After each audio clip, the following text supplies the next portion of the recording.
good morning guys. O, tingnan nyo guys, napakaganda ng araw ngayon.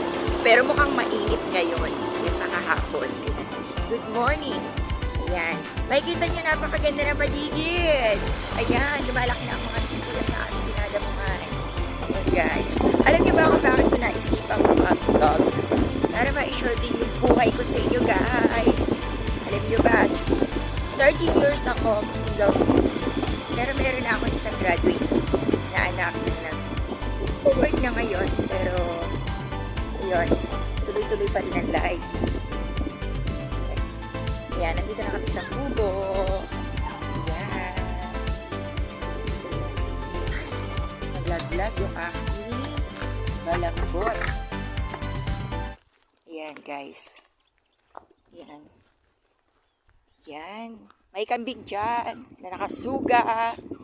Ayan.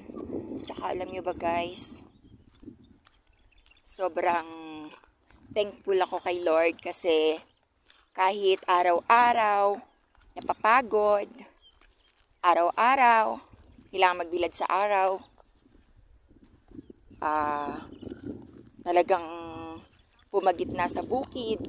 Pero blessing pa rin ako guys kasi healthy ako, healthy yung mga anak ko, tsaka tuloy-tuloy ang blessing.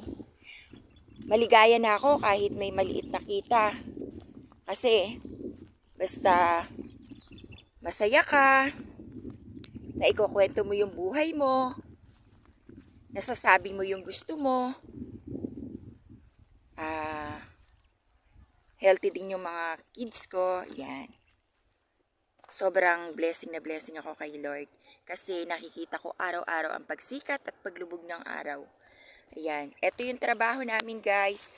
Hay nako, pinagdala kami ngayon dito oh. Kasi nga daw, kapag nilagay sa gitna yung mga damo, tumutubo uli. Siyempre, yung may mga sibuyas o yung mga owner nito, siyempre kailangan alagang-alaga nila yung mga pananim nila.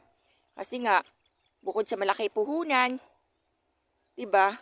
Yung pagod pa, tsaka yung mga